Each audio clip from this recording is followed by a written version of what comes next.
మిత్రులారా, ఈరోజు శ్రీమతి సోనియా గాంధీ గారు, శ్రీ మల్లికార్జున్ ఖర్గే గారు,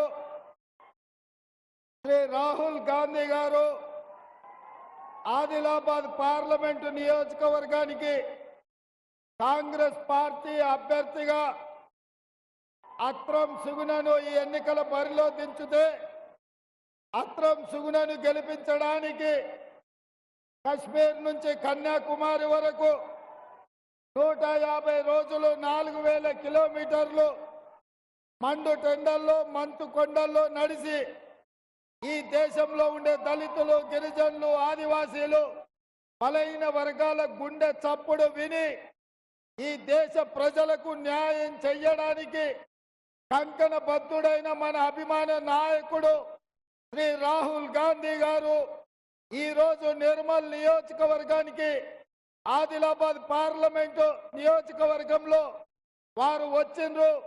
మీరందరూ నిలబడి పెద్ద ఎత్తున చప్పట్లతో మన నాయకుడు రాహుల్ గాంధీ గారికి స్వాగతం పలకండి.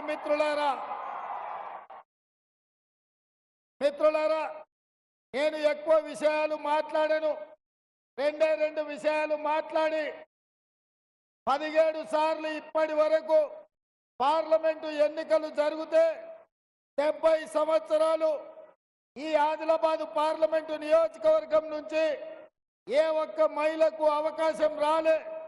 ఈనాడు శ్రీమతి సోనియా గాంధీ గారు ఆదిలాబాద్ నియోజకవర్గం నుంచి ఎట్టి పరిస్థితుల ఒక ఆడబిడ్డను, మీ తరపున కొట్లాడే గోండు బిడ్డను పార్లమెంటుకు తీసుకువెళ్ళాలి అని సోనియా గాంధీ గారి ఆదేశాలతోటి ఈనాడు అత్రం సుగుణను ఈ ఎన్నికల బరిలో దించడం జరిగింది. నేను ఒకటే విజ్ఞప్తి చేస్తున్న ఆదిలాబాద్ పార్లమెంట్ నియోజకవర్గ ప్రజలకు, 70 సంవత్సరాల తర్వాత కాంగ్రెస్ పార్టీ శ్రీమతి సోనియా గాంధీ గారు అత్రం సుగుణకు టికెట్ ఇవ్వడం జరిగింది.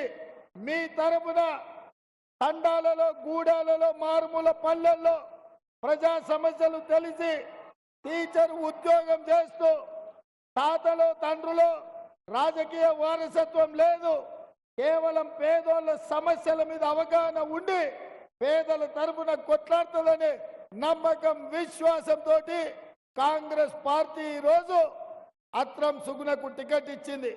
మీ పేదింటి బిడ్డను కొమరం భీం స్ఫూర్తిగా రామ్జీ గోండును ఆదర్శంగా తీసుకొని జల్ జమీన్ జంగల్ పేరు మీద భూ పోరాటాలు చేసి నిజాంలకు వ్యతిరేకంగా తుపాకీ ఎక్కుపెట్టిన కొమరం భీంను స్ఫూర్తిగా తీసుకొని మీరు అత్రం సుగుణను గెలిపించండి. అందుకే మిత్రులారా, ఇవాళ మేమందరం ఇక్కడికి వచ్చింది. మీకు తెలుసు ఆదిలాబాద్ అంటే నాకు ఎంత ప్రత్యేకమో. నేను పిసిసి ప్రెసిడెంట్ అయిన మొట్టమొదటి ప్రోగ్రాం నిర్మల్ నియోజకవర్గంలో మోడీ పెంచిన ధరలకు వ్యతిరేకంగా పెట్రోల్, గ్యాస్, డీజిల్, అదేవిధంగా నిత్యావసర వస్తువుల ధరలు పెంచిన మోడీకి వ్యతిరేకంగా ఈ నిర్మల్ నుంచే కార్యక్రమం తీసుకోవడం జరిగింది.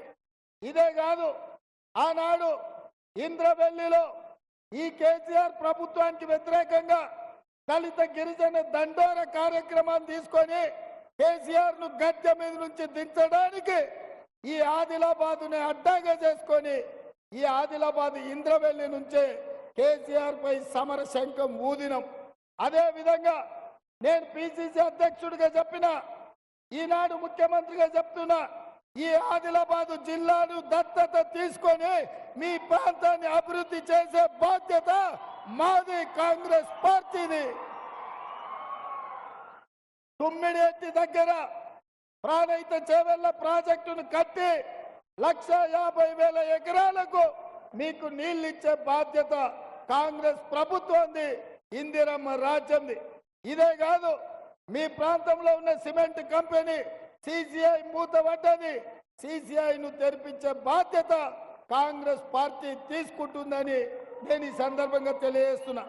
మిత్రులారా, ఇవాళ కాంగ్రెస్ పార్టీ ఇంకా 4.5 సంవత్సరాలు ఆ తర్వాత 5 సంవత్సరాలు మొత్తం 10 ఏళ్ల అధికారంలో ఉంటుంది. ఈ ఆదిలాబాదును సస్యశ్యామలం చేసి ఈ ప్రాంత రైతులను ఆదుకునే బాధ్యత కాంగ్రెస్ పార్టీ తీసుకుంటుంది. ఈ ప్రాంతాన్ని అభివృద్ధి చేస్తుంది. ఇదే కాకుండా నిన్న మొన్న చంద్రశేఖరరావు చెప్తున్నాడు రైతు భరోసా పథకం పడలేదని.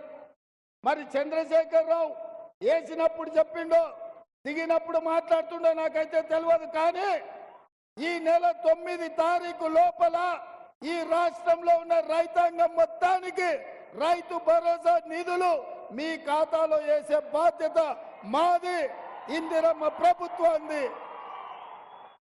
అదే విధంగా రైతు రుణమాఫీ గురించి హరీష్ రావు మాట్లాడుతున్నాడు.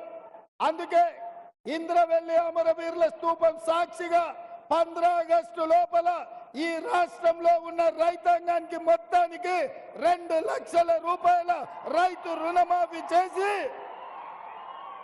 ఈ రైతులను ఆదుకునే బాధ్యత మన ప్రభుత్వం తీసుకుంటుంది.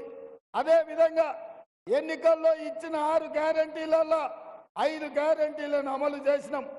ఆడబిడ్డలకు ఆర్టీసీలో బస్సు ఉచిత ప్రయాణం, 500 రూపాయలకే సిలిండర్, 200 యూనిట్లు ఉచిత కరెంటు, రాజీవ్ ఆరోగ్యశ్రీ ద్వారా 10 లక్షల రూపాయలు ఉచితంగా, పేదవాళ్ళ ఆత్మగౌరవమైన ఇందిరమ్మ ఇండ్లు 4,50,000 ఇండ్లు, 22,500 కోట్లతోటి ఇవాళ పేదలకు ఇండ్లు కట్టించే కార్యక్రమం మనం తీసుకున్నాం. ఇన్ని కార్యక్రమాలు మనం చేస్తుంటే కేటీఆర్ అంటున్నాడు మీ 6 గ్యారంటీలు అమలు కాలేదని. అందుకే ఈ వేదిక మీద నుంచి కేటీఆర్ కు సూచన చేస్తున్నా, అయ్యా నీకు సినిమా పరిశ్రమ వాళ్ళు బాగా తెలుసు కదా, నువ్వు మంచిగా చీర కట్టుకొని తయారయ్యి ఆర్టీసీ బస్సు ఎక్కు. కేటీఆర్ కు సూచన చేస్తున్నా, మంచిగా చీర కట్టుకొని ఆడపిల్లలాగా తయారై ఆర్టీసీ బస్సు ఎక్కు. ఒకవేళ నిన్ను టికెట్ అడిగితే 6 గ్యారంటీలు అమలు చేయనట్లే. టికెట్ లేకుండా నువ్వు ఇంద్రవెల్లి గాని, నాగోబ జాతర గాని, భద్రాచలం రాముల వారిని గాని, యాదగిరిగుట్ట లక్ష్మీ నరసింహస్వామిని దర్శించుకోవడానికి 1 పైసా అడగకపోతే మా 6 గ్యారంటీలను అమలు చేసినట్టే. అందుకే మిత్రులారా, ఇవాళ మనం మన రాష్ట్రాన్ని అభివృద్ధి చేసుకుందాం. మనం ఆదిలాబాద్ నుంచి అత్రం సుగుణను ఎంపీగా గెలిపించుకుందాం. ఇన్ని మనం చేస్తుంటే బీజేపీ మనకేమిచ్చిందయ్యా? ఒకసారి తీసుకోండి, అది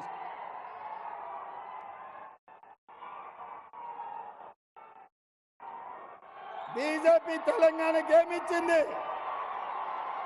నేను మిమ్మల్ని అడుగుతా, బీజేపీ ఏమిచ్చిందంటే మీరు గాడిద గుడ్డ అనాలి. మోడీ ఏం తెచ్చిందంటే గాడిద గుడ్డ అనాలి. రెడీనా? Ready ready. బీజేపీ ఏమిచ్చింది? మోడీ ఏం తెచ్చిండు? బీజేపీ ఏమిచ్చింది? మోడీ ఏం తెచ్చిండు? బీజేపీ ఏమిచ్చింది? మోడీ ఏం తెచ్చిండు? మరి నేను అడుగుతున్న ఆదిలాబాద్ బిడ్డల్ని, మనకు గాడిద గుడ్డిచ్చిన బీజేపీకి కర్రు కాల్చి వాత పెడదామా లేదా? సిద్ధమా? బీజేపీకి కర్రు కాల్చి వాత పెడతారు కదా. అత్రం సుగుణకు 1,00,000 మెజారిటీతోని ఇక్కడ ఎంపీగా గెలిపించాలి. రెడీనా? నేను 1,00,000 అంటే మీరు పక్కా అనాలి. Okay okay. 1,00,000 1,00,000 1,00,000 1,00,000 1,00,000 1,00,000 1,00,000 1,00,000 1,00,000 1,00,000 1,00,000 1,00,000 1,00,000 1,00,000 1,00,000 జై కాంగ్రెస్, జై జై కాంగ్రెస్. హస్తం గుర్తుకే, హస్తం గుర్తుకే. ధన్యవాదాలు సోదరులారా.